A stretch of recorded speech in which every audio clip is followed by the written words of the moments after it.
อะไรเฮ้ยวันนักเรียกมันแล้ววะตัวไหนเห็นกันเรียกเขาโดนนี่เฮ้ยจวนนินบรวกอันนี้งะตัวจู่ฟังจวนนินเรียกแล้วเท่แล้วตัวนั้นกันง่ายชาหวังโอ้ทอรังเบลตูเมมเบอร์จอมตักปูอารมณ์เลียนเราซ้อมังปูอารมณ์มิงเลียนะกันละเชียดเท่ากับเรื่องปูอารมณ์มิงเลียนะเฮ้มันนี่ข้านินโซนะข้านี่งะอังเร่งคบไม่ยามินิงะโดนเวลค่ะ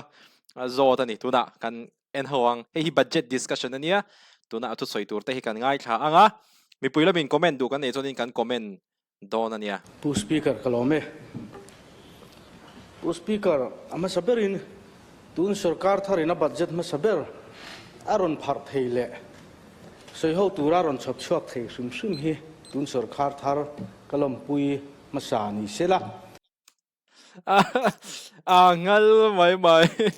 เราเพลย์เลยแล้วกันบัดเจ็ตมาสับเบอร์อารอนพาร์ทเฮเล่สอยเขาตัวอารอนชอบชอบเทซึมเฮอามาพวกขี้เดียวสิ่งที่ว่าอารมณ์ชอบชอบเทชิมเฮเดียใช่งั้นเทียมครบไหมตุนสุรการทาร์กล่อมปุยมาสานิเสละที่จวนผู้สปีกเกอร์เฮบัดเจ็ตสังนิสมนิปลีเล่นี่ง่าเฮียนที่ตั้มตักมูลายินที่ตั้มตักอัชรามูอันนี้ลายินหันมักหันตีเวเดวลายที่พอกันในเวอะลายบัดเจ็ตนั่นกันลีดารินารอนน่าพาร์นาที่พอเฮียนอุลุกตะกหันเชียร์จวนที่ทอมตะกลังมาเสหันตีลายค่ะที่ตั้มตักอมเทงกเสียเนี่ยนิวทรัลเดียวชวนนินตุนบัดเจ็ตฮิตชวนนินทิลเองไงฮันว้าวฮันตีลุตุกอังตูร์จีค่ะอะไรลุตุกเลมแล้ววะโซนเนตาเลดูดาร์ชันอาโปเฮมีบัดเจ็ตเซสชันดิสคัชชันฮิตชวนอันนี้ตัวข้าตาโปขานินMFNS retire ตัวเตPUC assistant professor associate professor จาก economy department มีขัดยังเต้นที่พวกขานินอันเคล่ะชาที่อันไหนไล่ขานินชาเราที่พวกขันไหนเวทว่ามาสับเบรักันสวยดูชั่วปอยนินเฮ้ยหุ่นอัดเลี้ยมเสียปอยนะกัลไม่เหล่าชวนมาสับเบรัชวนเฮ้บัดเจ็ตอาเฮียนหุ่นดังละอมง่ายหลบ gender budget statement 24-25ฝักค่ะเราหลังโน้ตมาเฮ้ยนี่อ่ะเดี๋ยวหันเอ็นจวนทิลทาร์นี่อมตะกลังนี่อ่ะเฮ้ gender หันที่จอมีปาเลยไม่เชี่ยข้าก่ออันนี้ไม่อ่ะอามาเราจะตาเฮียนเฮ้ gender budget statement อาเฮียนไม่เชื่อบีกลายค่ะอันทำฉันมาตัวเลยเองมรดกเสียค่ะเฮ้ยอาทันนินหันอมโปนิมาเสละตูนสุรการเลียมตาตะโปขานเฮมียังเท่าฮิทิลตั้มตักตีเอามานี่เฮ้ยตาเฮียนเพกงานาขานทิลชดเดว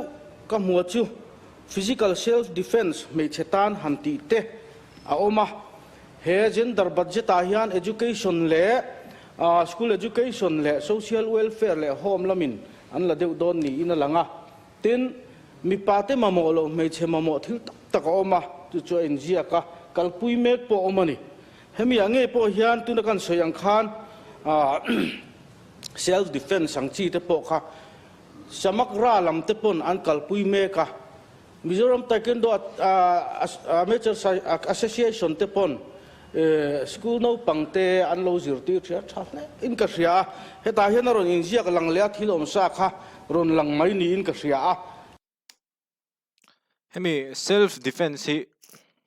an tet lai khanin boss kan neya mi pa chu kita kan than lo chon boss kha kan nei thin ni u henry a mi kha karate hamin zirtir thin ani kami self defense aron soita haja ka rilwaron lang za hengte kal thui pui zel ni sela helai om ang hian thalen ka ria kan mi zo mei chia te zir lai te po vaira ma ten kalin self defense san lo zir chuan tang kai pui na tak kan nei thei ni ti kha kan soi duwa self defense tong chang hian hei mira ma chon an ti thina pepper spray hin pai thina ni mei che ho chon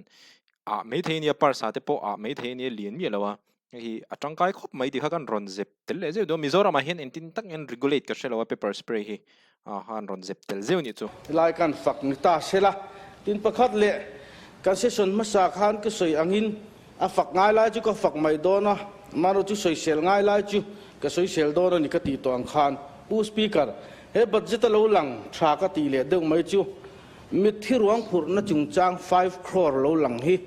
lom om ka ti a thra ka ti hle mai hei tun hemi budget pharma po hian kan bial chunga chuan mit thi eng mozat kan thom to ni boi thak du khop maya amero chu chi mi rual ero chuan a guideline hi taka siam ni se da tha in ka ria a guideline thad lo chuan in hnial boi the na thil tam tak om thei tho maya mania ka bial chunga putlunga si khuwa chu lungle adam doi ina oma an be donga adam la hian phur thamai ron ti ambulance kan hayar saka ti chon thleng chia chat thla a khatiang angki deuh te po kha thlen ma chat thla te kha a khoi chin khanga huam don tiang chi te guideline thatak om tura te po ngai ta ila thain ka ria pu speaker hemi ni lai hian kan soitel du chu ei tu kin ji nga nge po ka bial chunga mi ten local adam do ina om nge te tun ding huna hian golden cotton mang theilo an boy mai golden cotton man theilo van dam doi le nan nei loi si lova atiang chi te po kha hel lam kan soi lain kan soi lang tel ni sela chuan pu speaker til dang le chuan tun sarkar tharina flagship program an ron duan hand holding ti hi mi puin kan lo clear thupa ani na taka chuan he flagship program ti ain ron tarla na hi pu speaker an ron tarla na hi sarkar liam ta le amma salemi te pon flagship program a chuan an mi ngadang ani mai hand holding vekani SEDP te po hand holding vekani NLUP te po hand holding vekani kimi a soi tui ma khianin ka soi to khanin zone ta le Doordarshana budget an khel lai hi ke en toni a soi khi dik chia NLUP te SEDP te le tuna I bana kai policy tuna ZPM flagship program te po enge ngoro entinge kha soi kha tun sarkar thar hian pu speaker hand holding bana kai anti hi aming dang an thlak don nge ka hrelowa mithiam tena an soi chu zone ta le Doordarshana ka en to ta khata an soi dan chonin tuna ZPM ina an ron kalpui hi SEDP le NLUP ne na a in an lo na pakhat om chhun chu a thlona sem ani ve lo tur hi ani tianghanin an soi ani he ka irom chho ni lo an mani soi ani kha chu adik kati ve thomai a phu le ati thei tur te nge nge hne na chau poisa kha pek chua to turania sem to lo han mo khami kha aron soi khenin kari ron lang le zoya no comment le ni chu tuna chon hand holding an han ti top priya heta hian 200 crore janghi chi da ani hi makkati a mi puina kan lo be sei em he sarkar tharun piang tur kan be sei na thingtlang ami tena kan lo be sei na lian tak mai a 200 crore chu da an ni mai hi alung chiat thak ngutin ka ring kun na thok tu te tan SEDP sum sarkar masa sarkar liam ta cheina aman bang anu chia ringot po 150 crore ni a tun budget ta na 200 crore hi chu kan enanga budget ta nakina kan han enje langa ki chuan atlem kati khop mai ti la ya kha kan tar lang duwa apoi re lo kha tianga mani ngai dan tarlan shim kha engma poinom re lo ten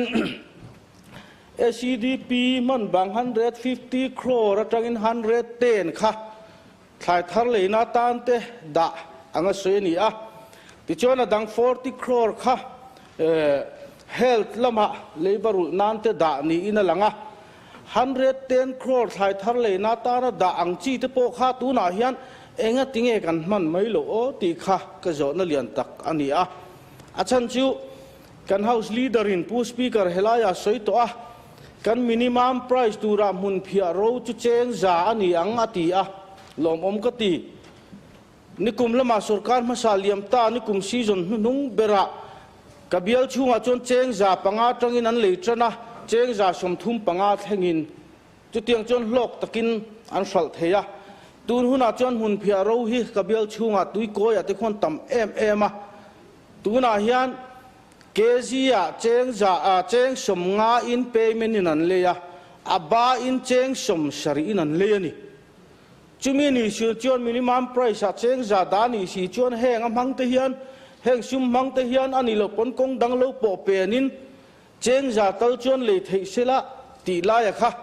voina hian kan tar lang vele du hrim hrima tin pu speaker healthcare 20 crore chau da ani a me budget a hian sarkar ma sa man bang 40 crore ero ala om thunga chung te chuan kan in chan chuak zo ngem kumin chung hi ti hingai to na ti thui khop mai tin pu speaker alom om lam kan seile lok du chu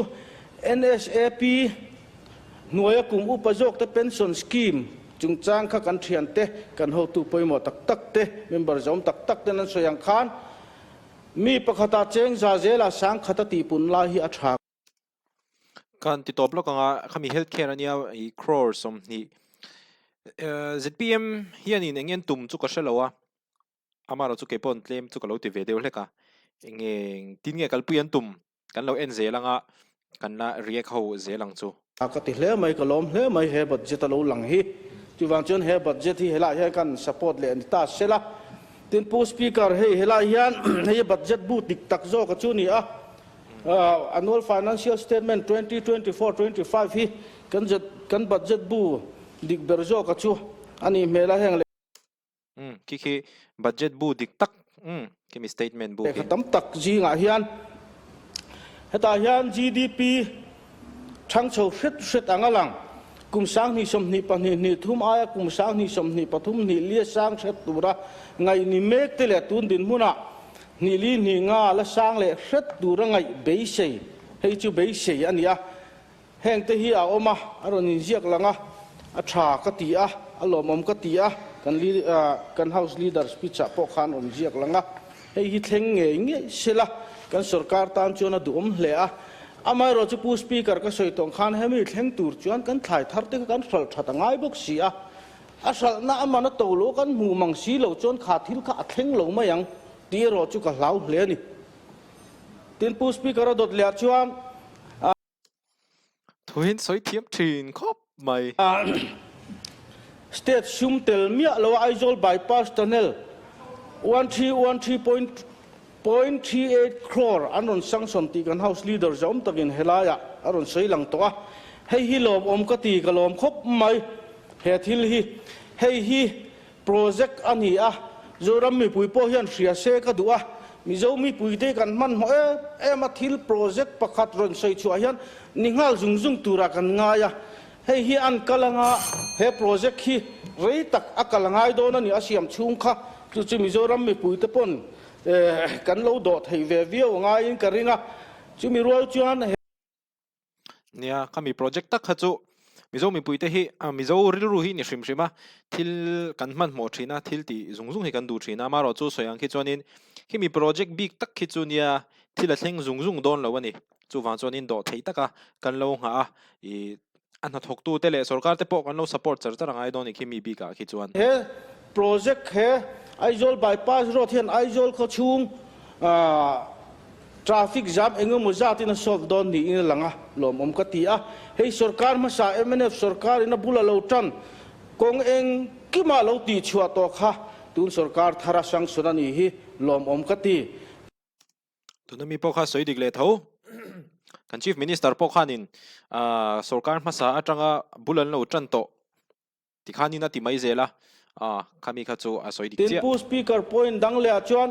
power generation rooftop le abe bomatan 20.1 crore lo lang hi athlem ka ti hle mai pu speaker generator transformer chia repair na tur tele thil dang LT line te pon yang khang tele rooftop solar tan te hatiang lek da hi alung chia thlak ka ti a rooftop solar te hi heta hianin da tam ni sela in chunga hian rooftop solar system hi subsidize sela tam theiang per pu speaker ka zo tre parelo te hun min pek thei chuan da tam ni sela rooftop solar te tila power kan leinang te hi a solve nge in ka ringa tin kan PNE minister zom tak khan hydel project pani he house ange soi to a he tram chungin kan dang ati a amaro chu tun budgetan da dan ene chon bultan na tun kuma hi chuna omdon mi alo ni ina langa heng te hi tun kuma tanga kan tran lo phei chon eng tin nge kan tiang ti la ya kha ril ruwa alian hle mai pu speaker point pakhat le kan soile du chu kan budget bu heta hian lang chiang em maya a technical ka soi seng si lova physical deficit chung chang a hi 2023 to 24 a hian minus 12472 ani a hei chu estimate ani ti po kan ria amar chu re a chuan aron sang tho nge mai alo thei lovani hei chu chumi rolin tun 24 25 a hian minus 136570 dai ani chu vain 23 24 ain 24 25 a hian fiscal deficit tur hi asang jok dai tun din huna chon amar chu re ten ron chuak kanga heta hian kan sum man dan kan thiam dana zirin atlem thei boka year of consolidation kan ti rual hian tun budget hi kan man thiam lo chon le ba pung thur thei tlat ina langa chu wang chon helai tanga han en po hian thil tam tak kan man thiam lo chuan thil poi thei ala omin ka ria a kha nazual pui pu speaker kan soi thei chuni sila leido le repair chung changa 140 crore han da ringot te kha wa han claim te reng em kan kong hi kan kal kong te hi vairam kal kong angani lo na china om kan leite hing het lo china om kan lung le kan man ruwa te po hi thalo china om ani ka ring repair jung sung ngai te a om si a chu wang chuan repair kong tha nei tur chuan tin PMG soi sum ma lo luta Mizorama minor bridge te hum pipe kalvat chi sang type 1 2 3 te po a omang amar chu major bridge hi phalani si lo PMG soya khang te po kha hetiang ringot 140 crore atang chuan siam thei ngai na om don ina lang lova poi kati hle maya amaro chu pu speaker top no bera chuan he budget hi an lo enanga he budget kalang hian mi pui van tlang ina thing tlang lama te po kan lo be se ang hi kan muangem kan mulawangem ti la ya kha uluk takin kan lo thiranga ti chuan thatta ka sum man ani chuan be se na sang tak po om theya thing tlang thleng pha ero chu atlem hle in ka ria a kut na thok tu te thleng pha poi ka ti ani ti kha pu speaker ka soi thei ni ro se kalome soi tha ti mai yang te ro trong kam hin thiam ani kan MLA tu avail ma mi te ni mo ding la ma mi te ni mo trong kam hin thiam shrim shima an thu soi hi hey an thu soi shrim shim ke chu thu tha tak ve kan ya ma ro chu nge han ngai to azui de wa nge lo khik pui ver ver an turang chi hi atamani in muang video en po han tuna thu soi zong zong kha ka comment zeu zeu to a ta comment bel lo nga ama ro chu kan ruling lampang hianin khitianga kan opposition te thu soi khi thataka an lo ngai thla ka khitianga an thu soi khi enge advice anga pom tak a omania enge an mani ina an dai sual na turata na an in ven na turata den lo man tangkai thei omani te phei chuanin khitianga opposition lamina thuan ron soi thin khi a ruling lam tan po khanin atangkai don ani tikha kan ron soi ve mai ni chu tin an ngai thak thiam ka ringa angai thak chin tok te pon thiam ka ringa he opposition soi ani wang shim shima enga tan ma ngai lo te kha om lo se a tha a opposition ina an soi thil relevant deu te hi chu a om ve tho thina aten zo hanin kan soi ve ange le video le kan in mule theu don ni